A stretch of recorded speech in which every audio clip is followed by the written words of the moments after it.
For the past 2 decades, I've dedicated my life to studying and working in the world of finance and money. I earned a degree in economics, became a certified financial planner, and climbed the ranks in banking, working in various roles in finance. Along the way, I interacted with countless individuals from diverse backgrounds, each with different financial situations and professions. Through these experiences, I've discovered one of the most impactful skills: managing my own finances. I learned to identify money habits that weren't helping me achieve my life goals and successfully eliminated them. In this video, I'm going to share with you 11 most common money habits that hold people back and provide you tips on how to break free from them. I think number 7 is the worst habit keeping you poor, while overcoming habit number 11 is the solution to many bad financial habits. Let's get started. Habit number 1. Not paying yourself first. There is a classic book called The Richest Man in Babylon by George Clason. And its main message is simple. To build wealth, you must learn to pay yourself first. This means prioritizing saving money for yourself before paying other expenses. Poor people's habit is to pay their rent or mortgage, utility bills, car payments and insurance first, and only save whatever is left, if anything. In contrast, wealthy individuals have a different approach. They prioritize paying themselves first. The book suggests saving at least 10% of your income, but you can start with any amount your budget allows. The goal is to eventually save more than 10%.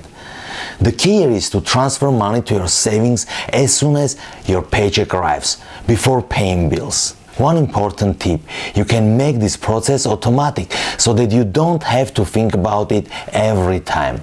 Some may find it challenging to save money while living paycheck to paycheck, but paying yourself first changes your mindset. It encourages you to find ways to allocate whatever money left to cover your bills, encouraging smarter ways to handle your money. I will put a link for the book The Richest Man in Babylon below this video. And now let's jump right to habit number 2, not budgeting. Ask anyone who manages money well, and they will tell you they keep an eye on what they earn and spend. Some call it cash flow, spending plan, or simply a budget. On the flip side, most people don't know how much they make, spend, or where their money goes. If you want to make a positive change, start tracking your income and expenses. You can use online tools available or simply write down the details on paper or Excel sheet. Try tracking everything for the next 2 months to see where your money is going. I will include a link below this video to the guide I made. It is free and it has a simple budget template for you to download and start using right away. Budgeting helps you figure out if you are spending money on things that don't really matter to you or make a difference in your life. The great thing about keeping track of your income and expenses is that you will likely stick with it. After just a couple of months, you might be surprised to see how much money you are saving. Let's move to habit number 3, not planning for emergencies. Households without emergency funds are in a risky financial situation. Unexpected events like loss of job, car repair, or medical emergencies can happen when you least expect them. While it is unlikely for all these emergencies to occur at once, it is quite possible for at least one of them to happen. Depending on your income and lifestyle, it is wise to save 3 to 12 months worth of living expenses to handle these situations. Having an emergency fund provides peace of mind, which is crucial. So how do you build one? As I mentioned earlier, start paying yourself first. Prioritize building your emergency fund before saving and investing for other life goals. Additionally, it is a good idea to regularly check your health, your car's driving condition, to catch any issues early on. Such early findings can help you maintain your health and financial well-being, leading to long-term benefits. And this leads us to habit number 4, acting cheap in wrong places. Frugality is a smart way to spend less money than you earn. However, being overly cheap on certain items or services can end up costing you more in the long run. Some believe that poor people often buy cheap products that need to be replaced often, that eventually leads to higher overall cost. When I was shopping for a laptop, I found various options and deals. Wanting to save money, I focused on getting the best features for a lower price. Unfortunately, after a few months of use, my new laptop started to slow down, and even turning it on became a problem due to unresponsive power button. I realized that prioritizing cost over quality and functionality was a mistake. I eventually saved up enough to buy a new, more expensive and better quality laptop. Despite paying more than double the price, the new laptop experience and performance are incomparable. I use it every day, and the time and stress saved from not dealing with constant issues allows me to focus on other more important activities. The moral of my story is this: whether hiring a specialist, a mechanic, an accountant, or buying items like electronics, clothes, or shoes, it's essential to think about the long-term benefits rather than just the immediate cost. Habit number 5. Keeping up with the Jonases.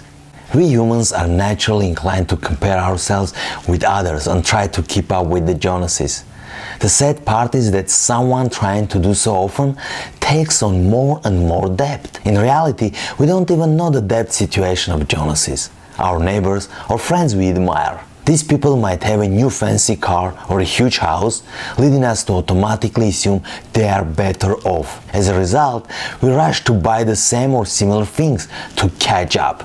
This overwhelming desire to compete financially can eventually lead us to serious financial crisis. The next is habit number 6, impulse buying. Impulse buying happens when you make a purchase without planning or budgeting for it in advance. It could be something small, like grabbing a candy bar or a drink while leaving a clothing store, or it might be a spontaneous purchase of shoes you saw on display online. To avoid these habits, there are 2 things to consider. First, have a budget and stick to it. Simply create a shopping list based on your budget and needs. Second, wait at least 24 hours.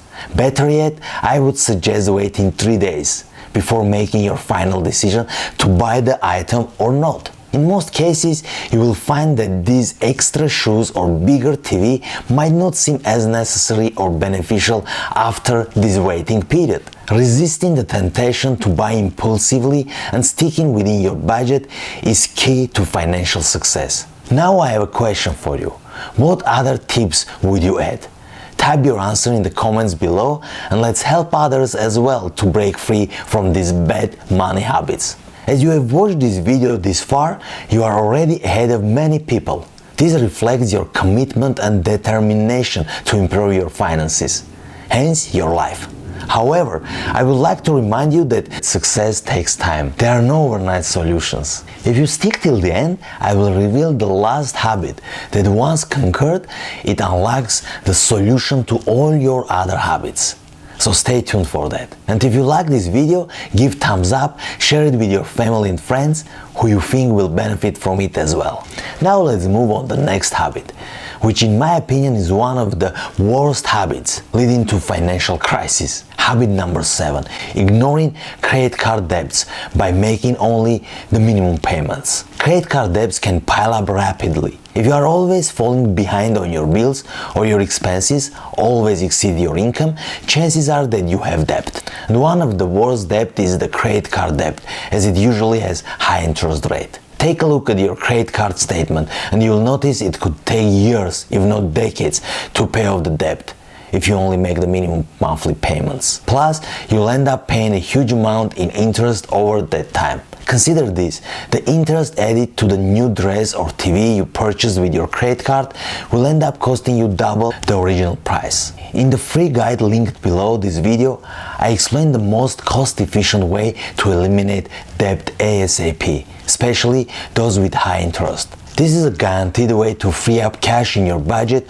allowing you to redirect these funds towards more important life and financial goals. Next is the habit number 8, not understanding the value or the danger of compounding. Compound interest can boost your earnings when you save and invest.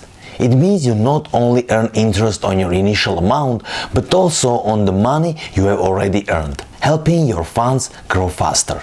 However, with credit cards, things work the other way. You end up losing money because of compounding interest. You pay interest on the original amount you borrowed and on the interest that has already built up. If you only make the minimum payment required, a big chunk goes towards covering the interest cost. This makes your credit card balance grow, and it takes a long time to pay off the borrowed money, leaving you in a debt for years. The important thing is to stay away from high interest debt and make the most of your savings and investments.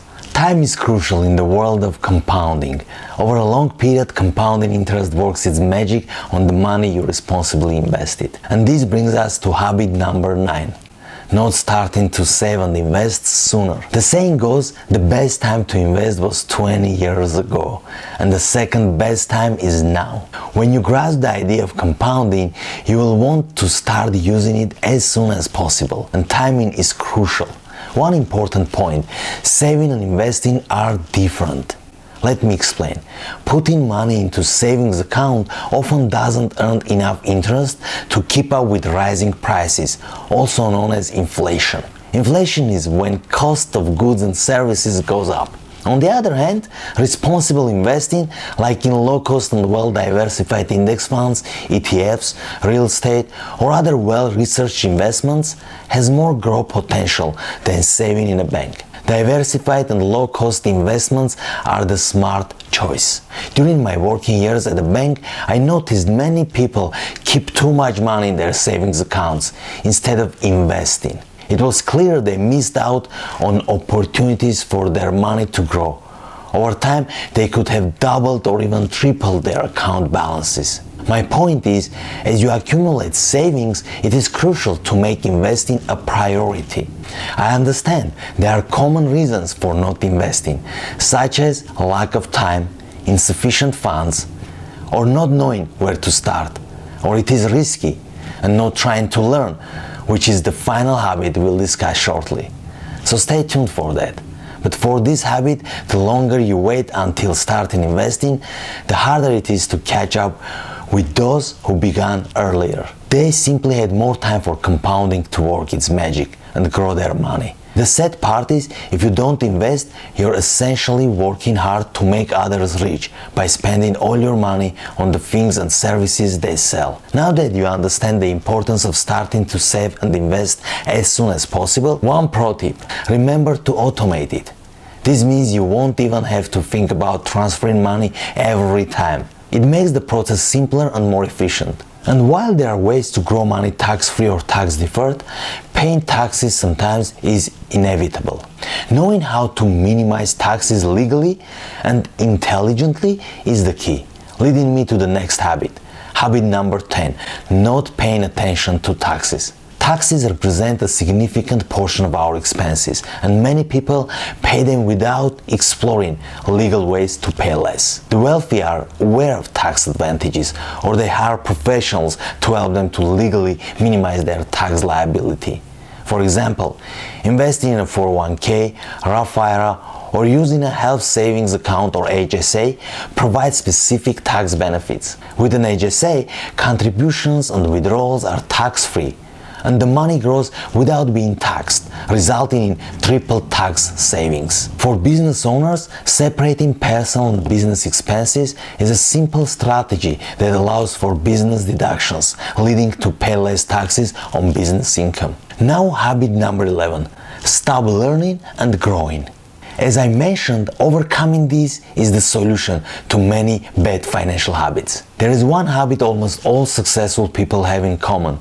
It is about personal development and lifelong learning. True financial security lies in the knowledge and skills that empower you to overcome any challenging life or financial situation. As Warren Buffett famously said, the best thing you can do is to be exceptionally good at something. Your experience and knowledge cannot be taken away from you.